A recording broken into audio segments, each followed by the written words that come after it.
السلام علیکم، بسم اللہ الرحمن الرحیم، اللہم صلی علی محمد وآل محمد۔ السلام علی الحسین ولا علی بن الحسین ولا اولاد الحسین ولا اصحاب الحسین۔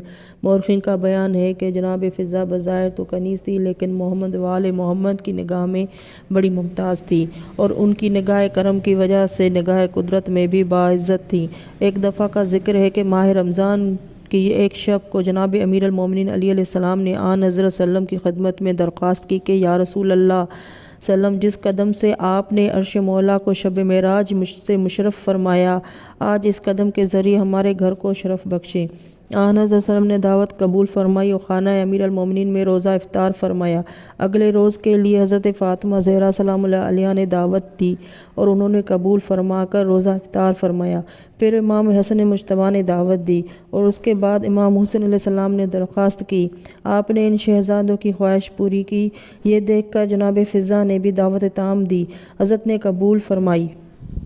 جب نماز مغربین کے بعد آپ نے اپنے گھر ہو کر جناب فضہ کے وہاں جانے کا ارادہ کیا تو جبریل امین علیہ السلام نازل ہوئے اور کہا کہ آپ سیدھے فضہ کے گھر تشریف لے جائیں، یہ رب جلیل کی خواہش ہے، کیونکہ فضہ دروازے سیدہ پر منتظر کھڑی ہے۔ چنانچہ حضور اکرم صلی اللہ علیہ وآلہ وسلم سیدھے جناب سیدہ کے مکان پر تشریف لے گئے۔ ان لوگوں نے تعظیم کی اور آداب بجا لائے۔ حضرت نے فرمایا کہ آج فضہ کا مہمان ہوں۔ یہ سن کر امیر المومنین نے فضہ سے کہا کہ تم نے ہمیں بتایا نہیں کہ حضور کو مدعو کیا ہے، کہ ہمیں بتا ہوتا تو ہم تمہاری مدد کرتے۔ فضہ نے عرض کی کہ مولا میں آپ ہی کی کنیز ہوں، سب انتظام ہو جائے گا۔ اس کے بعد وہ اندر گئی، مصلی بچھا کر 2 رکعت نماز ادا کی اور بارگاہ خداوندی میں عرض کی، مالک اپنے حبیب کی دعوت کا بندوبست فرما دیجئے۔ دعا قبول ہوئی اور مائدہ آسمان سے نازل ہوا اور اسے لے کر باہر آئیں اور سب نے طعام جنت تناول فرمایا۔ حضرت نے کھانے کے بعد ارشاد کیا، الحمدللہ کہ خدا نے مریم بنت عمران کی طرح میری بیٹی کی کنیز کو بھی جنت سے طعام منگوانے کا شرف بخشا ہے۔ مصابیح القلوب، ریاض المقدس، جلد 2، 261 پیج، طبع ایران۔ سورہ حل اتی کا نازل ہونا۔ سورہ حل اتی جو اہل بیت علیہ السلام کی مدح ثنا میں نازل ہوا ہے، اس میں جناب فضہ بھی شامل ہے۔ مفسرین لکھتے ہیں کہ ابن عباس کا بیان ہے کہ ایک دفعہ حضرات حسنین علیہ السلام بیمار ہو گئے اور رسول خدا کے کچھ لوگوں کے ساتھ عیادت کو تشریف لائے اور جناب امیر سے فرمایا کہ بہتر ہوتا کہ اگر تم اپنے لڑکوں کی صحت کے واسطے نظر کرتے۔ یہ سنتے ہی جناب امیر، فاطمہ زہرا اور جناب فضہ نے 3 روزوں کی نظر کی، غرض کہ جب دونوں صاحبزادے اچھے ہوئے اور نظر کے پورے کرنے کا وقت آیا تو گھر میں کچھ نہ تھا۔ جناب امیر علیہ السلام نے شمعون یہودی سے 3 صاع جو قرض لیے، جناب سیدہ نے 1 صاع جو پیسا اور 5 روٹیاں پکائیں۔ شام کو کھانا ہی چاہتے تھے کہ ایک سائل نے آواز دی، السلام علیکم یا اہل بیت محمد، میں ایک مسلمان مسکین ہوں، مجھے کھانا دو، خدا تمہیں جنت کے خوان عطا کرے گا۔ یہ سنتے ہی سب نے اپنے اپنے آگے کی روٹیاں دے دیں، فقط پانی پی کر سو رہے اور دوسرے دن پھر روزہ رکھا۔ حسب سابق دوسرے دن جناب سیدہ نے 5 روٹیاں پکائیں اور کھانے بیٹھے کہ ایک یتیم نے آواز دی اور سب نے اپنی اپنی روٹیاں اس کو دے دیں اور صرف پانی سے افطار کیا۔ تیسرے روز پھر روزہ افطار کرنے بیٹھے تھے کہ ایک قیدی نے آواز دی اور تیسرے دن پھر سب بزرگوں نے اپنی اپنی روٹیاں دے دیں۔ چوتھے دن صبح کو جناب امیر علیہ السلام نے صاحبزادوں کو ہاتھ پکڑے اور حضرت رسول اکرم صلی اللہ علیہ وسلم کی خدمت میں حاضر ہوئے۔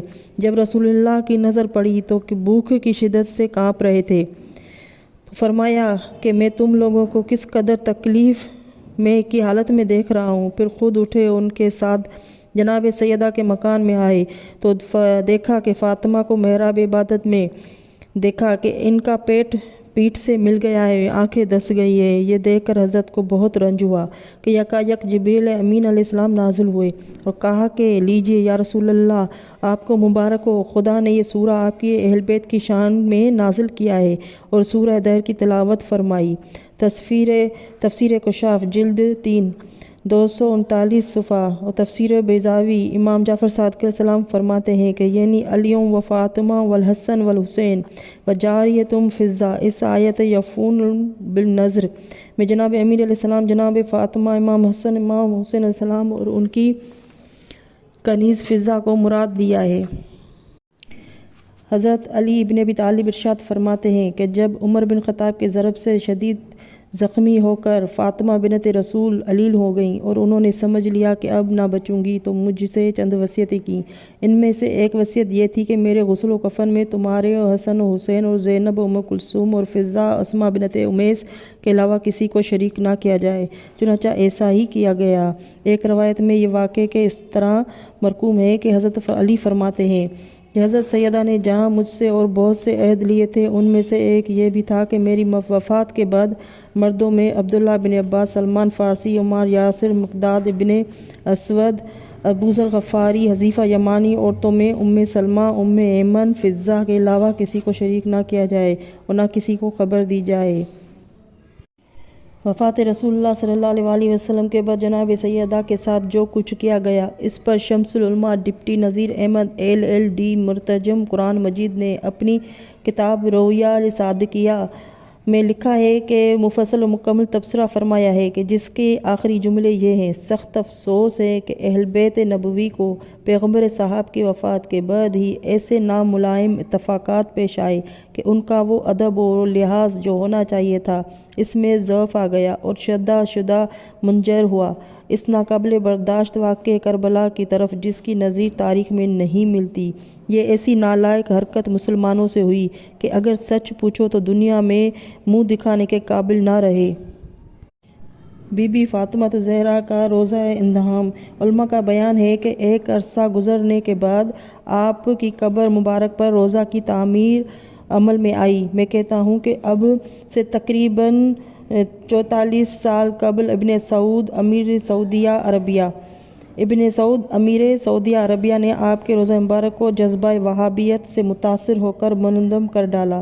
شیخ الاراکین محمد رضا کا بیان ہے کہ ابن سعود نے مکہ میں 9 اور مدینہ میں 19 مقامات کو منظم کرایا تھا جن میں خانہ سیدہ، روضہ سیدہ اور بیت الحزن بھی تھے۔